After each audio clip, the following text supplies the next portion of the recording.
బనకచెర్ల విషయాన్ని అటు ఆంధ్రప్రదేశ్లో తెలంగాణలో ఒక పెద్ద సమస్యగా చూడడం, మీడియా కూడా దానికి చాలా ప్రాధాన్యతనిస్తూ ఉన్నది. ఇందులో వివాదం ఉందా? ఉంటే ఏమిటది? నదీ జలాలు అంతర్రాష్ట్ర నదీ జలాలు ఎప్పుడు సమస్య లేదు. రాష్ట్రాలు రెండు రాష్ట్రాలు విడిపోయాక ఎగువ రాష్ట్రంగా తెలంగాణ ఉంది, దిగువ రాష్ట్రంగా ఆంధ్రప్రదేశ్ ఉంది. ఆన్ గోయింగ్ ప్రాజెక్టులు కొత్తగా నిర్మించుకునే ప్రయత్నం తెలంగాణ చేస్తుంది. అంతకుముందు నిర్మించబడి అష్యూర్డ్ వాటర్ అనుకునే ఆంధ్రప్రదేశ్లోనే సమస్యలు తప్పకుండా వస్తాయి. పోలవరం అసలు అంతర్రాష్ట్ర ప్రాజెక్టు, అది కేంద్రం చేయాలి వాస్తవంగా. సో పోలవరం దగ్గర గోదావరిలో సముద్రంలో కలిసే గోదావరి జలాలు ఎత్తిపోసి బనకచెర్లకు మరలిస్తాను అన్నది చంద్రబాబు నాయుడు ప్రాజెక్ట్. నిజంగా పోలవరం దగ్గర ఎత్తిపోయడం అన్నది కేంద్రానికి సంబంధించిన విషయం. నెంబర్ 1, ప్రాజెక్టు నీళ్ళు ఎవరికి వచ్చినా కానీ. సో కేంద్రం పాత్ర లేదు. ఇప్పుడు కేంద్రానికి వెళ్ళి చెప్తున్నామంటున్నారు, బాగానే ఉంది. మొన్న కేంద్ర మంత్రి కిషన్ రెడ్డి, ఆయన రాష్ట్ర బీజేపీ అధ్యక్షుడు కూడా తెలంగాణకు ఆయన ప్రకటన చేశాడు. కేంద్రం ముందు తెలంగాణ ప్రభుత్వం తన ప్రతిపాదనలు పెట్టి అనుమతి తెచ్చుకోవాలని డిమాండ్ చేశాడంట. అరే మీరు తెలంగాణలో అధికారంలోకి వస్తూ ఉంటున్నారు, మీరు ఆంధ్రలో అధికారంలో పాలు పంచుకుంటున్నారు, కేంద్రంలో మీరే అధికారంలో ఉన్నారు, దర్జాగా మీరే చొరవ తీసుకొని తెలంగాణకు మేలు చేసే విధంగా, అలాగే ఆంధ్రప్రదేశ్ సమస్య పరిష్కరించే ఒక ద్వైపాక్షిక పరిష్కారం మీరు కుదుర్చవచ్చు కదా, ఎందుకు మీరు కుదర్చట్లేదు? నిన్న ముఖ్యమంత్రి రేవంత్ రెడ్డి అఖిలపక్ష అనకూడదు దాన్ని, అన్ని పార్టీల ఎంపీలు ఏనాళ్ళని పిలవరు కదా సహజంగా, పిలిచి సమావేశం పెట్టారు. సమావేశానికి వచ్చిన BRS MLA MP Ravichandra Vaddiraju ఆయన కొన్ని అభ్యంతరాలు ఏమనేది తర్వాత బయటకు వచ్చేసారు. సో అక్కడ కాంగ్రెస్ బీజేపీ వాళ్ళు ప్రధానంగా ఉన్నారు, అంతే కదా. వాళ్ళ మధ్యలో అక్కా తమ్ముడు అన్నట్టుగా ఇద్దరు పాలమూరు బిడ్డలు కదా, ఇద్దరు మాట్లాడుకున్నారు. వాడు పొద్దున్నే పోతారు, మనం 11 గంటలకు లేస్తామని రేవంత్ రెడ్డి లాంటి సెలవుకు లేచాడు. ఇవన్నీ బాగానే ఉన్నాయి, కానీ సారాంశం ఏంటి? ఇది నిజంగా మన రాజకీయ పార్టీల యొక్క కపట వర్తనని తెలియజేస్తుంది రెండు రాష్ట్రాల్లో కూడా. రేవంత్ రెడ్డి ఆయన్ను చంద్రబాబు శిష్యుడు అంటారు, మిత్రుడు అంటారు, ఏదైతే ఆ శిబిరం నుంచి వచ్చాడు. ఆయన ఈ మధ్య సగర్వంగా చెప్పుకున్నట్టుగా నేను ఎలిమెంటరీ ఎడ్యుకేషన్ ఏమో అక్కడ, స్కూల్ ఏమో అక్కడ, కాలేజ్ ఏమో చంద్రబాబు దగ్గర, ఉద్యోగం ఏమో రాహుల్ గాంధీ దగ్గర అన్నాడు. సో ఉద్యోగంలో ఉన్న సౌలభ్యం ఏంటంటే ఎప్పుడైనా బదిలీ కావచ్చు, ఎప్పుడైనా వీఆర్ఎస్ తీసుకోవచ్చు, ఎప్పుడైనా డెప్యుటేషన్ మీద వేరే పార్టీకి పోవచ్చు. మరి ఉద్యోగం అనే మాట జాగ్రత్తగానే వాడినట్టున్నాడు రేవంత్ రెడ్డి, అంతే కదా. ఉద్యోగం కాదు నిజానికి తెలంగాణకు నేతృత్వం ఆయన వహించేది. ఏదో మాట వరుసకు ఏదో అన్నాడు ఆయన అని అన్నాడని మనం అనుకోవటం గౌరవంగా ఉంటుంది. సో ఆయన ఏమన్నాడంటే, ఆయన చంద్రబాబు కోర్టులోకి విసిరేశాడు. ఏమని అంటే, గోదావరి నదిలో 3000 టీఎంసీలు అనవసరంగా సముద్రంలో కలిసిపోతున్నాయి, వాటిని నేను వాడుకుంటే మీకు ఇబ్బంది ఏంటి అని మీరు అంటున్నారు. అలా అయితే మేము 920 టీఎంసీలో ఆ మేరకు తెలంగాణలో కొత్త ప్రాజెక్టులు కట్టుకుంటాము, మీరు మాకు ఒక ఎన్ఓసి నో అబ్జెక్షన్ సర్టిఫికేట్ ఇవ్వండి, మేము పూర్తి చేసుకుంటాం, మీరు అది కట్టుకోవచ్చు నిరభ్యంతరంగా అని చెప్పాడు. నిజంగా ఇది తెలివైన వాదన. నిజంగా ఇవ్వలేరు వాళ్ళు, ఇవ్వరు కూడా. ఎందుకంటే ఎట్లా ఇవ్వగలరు? ఇప్పటికే కాళేశ్వరంకి సంబంధించిన అభ్యంతరాలు అలాగే ఉన్నాయి, పోలవరం గురించి రకరకాలవి నడుస్తున్నాయి, ముంపు ప్రాంతాలవి, ఇట్లాంటి సమస్యలు. రెండో సమస్య చంద్రబాబుకే కాకుండా కేసీఆర్ కూడా టెండర్ పెట్టాడు రేవంత్ రెడ్డి. కేసీఆర్ జగన్మోహన్ రెడ్డి ముఖ్యమంత్రులుగా ఉన్నప్పుడు జరిపిన సమావేశాలు 4 సార్లు జరిపారు.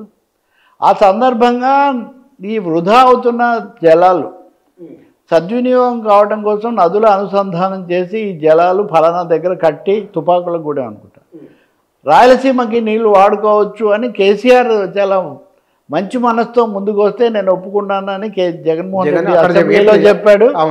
అందరికీ కావాల్సిన నీళ్లు ఉన్నాయి అని కేసీఆర్ కూడా తెలంగాణ శాసనసభలో చెప్పారు. అంటే చంద్రబాబు నాయుడే కాకుండా కేసీఆర్ కూడా ఇక్కడ చాలా మిగులు జలాలు ఉన్నాయి, రాయలసీమలో వాడుకోవచ్చు అని ఆయన కూడా కమిట్ అయి ఉన్నాడు. ఈ మేరకు జగన్మోహన్ రెడ్డి కూడా కుదుర్చుకొని ఉన్నాడు అని. అప్పుడు కూడా బీజేపీ కేంద్రంలో ఉంది, వీళ్ళందరితో మంచిగానే ఉంది అప్పుడు ఆ పార్టీ. కాబట్టి వీటి మీద మీ అభిప్రాయాలు చెప్పండి అని రేవంత్ రెడ్డి ఒక విధంగా వాటినే ఫిక్స్ చేసే విధంగా చెప్పాడు. మూడోది చంద్రబాబు నాయుడుకి మోదీ దగ్గర పలుకుబడి ఉంది కాబట్టి అన్నిటికీ అనుమతులు తెచ్చుకుంటానంటే కుదరదు అని కూడా ఒక విసురు. భగవంతుడికి భక్తుడికి అనుసంధానమైనది అంబికా దర్బార్ అగరబత్తి అన్నట్టుగా మోదీకి చంద్రబాబుకు చాలా బంధం ఉంది.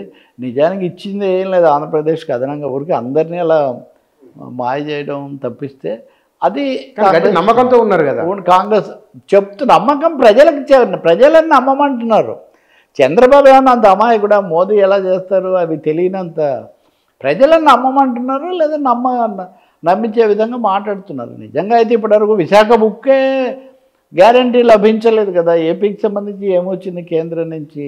కాబట్టి ఈ పరిస్థితుల్లో అఖిలపక్ష సమావేశం కాకపోయినా అన్ని పార్టీల ఎంపీల సమావేశం రేవంత్ రెడ్డి పెట్టారు తెలంగాణలో. బీఆర్ఎస్ వాళ్ళు బయటికి వెళ్ళిపోయి ఆయన మా మాటలు వక్రీకరించారు, మేము అలా చెప్పలేదు అది ఇదని హరీష్ రావు ఒక ప్రకటన ఇచ్చాడు. ఈరోజే వాళ్ళ పత్రికలో బ్యానర్ కూడా కేసీఆర్ అందరినీ సిద్ధం కమ్మన్నారు ప్రాజెక్టుల కోసం అది ఇదని. 10 ఏళ్ళు వాళ్ళ అధికారంలో ఉన్నారు, మరి ఇప్పుడు కొత్తగా మళ్ళీ సిద్ధం కావడం ఇవన్నీ ఎందుకో మనకు తెలియదు. అంటే ఒక రాజకీయమైన ఏమనాలి పోటీ లాంటిది తెలంగాణలో పార్టీల మధ్య జరుగుతుంది. మీరు ఆంధ్రాకి రండి, ఇప్పుడు 2 రాష్ట్రాలు అన్నారు కదా. అవును సార్, ఇక్కడ వచ్చాను సార్. ఈ బనకచెర్ల మీద కాంగ్రెస్ టీఆర్ఎస్ ఇద్దరు మాట్లాడుకుంటున్నారు కదా, ప్రజలు నిజంగానే ఎవరిని విశ్వసించే అవకాశం ఉన్నది ఈ ఆర్గ్యుమెంట్లో? దట్స్ వాట్ అయితే ఇప్పుడు నేను చెప్పిన దాన్ని బట్టి నేను ఆంధ్రాది కూడా చెప్పాక మీకు సమాధానం లభిస్తుంది. ఓకే, ఆంధ్ర గురించి చెప్పండి. ఆంధ్రప్రదేశ్ కదా అసలు ఈ ప్రాజెక్టు, అసలు ఈ ప్రాజెక్టుకు డిపిఆర్ అయితే అనుమతి వచ్చిందా? పూర్తిగా రాలేదు.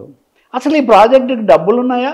లేవు. ప్రైవేట్ ప్రాజెక్ట్ అంటే ఇప్పటి వరకు ప్రైవేట్ ఆసుపత్రులు ఉన్నాయి, ప్రైవేట్ స్కూళ్ళు ఉన్నాయి, ఇప్పుడు ప్రైవేట్ రైళ్లు కూడా ఈ మధ్య కొన్ని ప్రైవేట్ ప్రాజెక్ట్ అంటే ప్రకృతికి ప్రజలకు సంబంధించిన నదీ జలాల మీద వేల కోట్ల ఖర్చు అయ్యే ప్రైవేట్ ప్రాజెక్ట్ అన్న సరికొత్త ఆలోచన చంద్రబాబు నాయుడు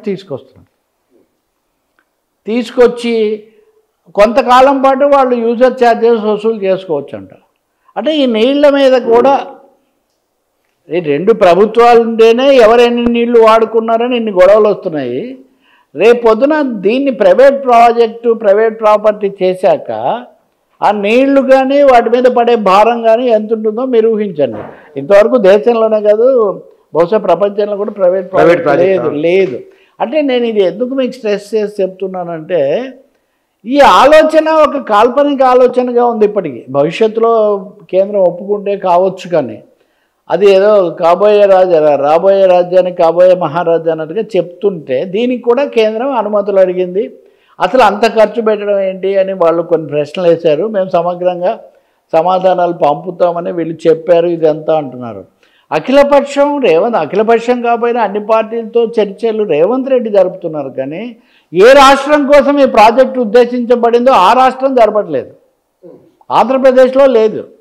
నిన్న ఇరిగేషన్ మంత్రి నిమ్మల రామనాయుడు ఆయన పవర్ పాయింట్ ప్రజెంటేషన్ ఇచ్చి దీనివల్ల తెలంగాణకి ఏమి నష్టం లేదు అని ఆయన ఒక పవర్ పాయింట్ ప్రజెంటేషన్ ఇచ్చారు. వాళ్ళ రాజకీయాల కోసం వాళ్ళు మాట్లాడుతున్నారు, కానీ తెలంగాణకు నష్టం కాదు ఆంధ్రకే నష్టం అని అక్కడ రైతు సంఘాలు, అక్కడ గత నీటిపారుదల నిపుణులు, ఆఖరికి చంద్రబాబుకు చాలా సన్నిహితుడిగా పేరు పొందిన మాజీ IPS అధికారి AB వెంకటేశ్వరరావుతో సహా ఒక రౌండ్ టేబుల్ జరిపారు.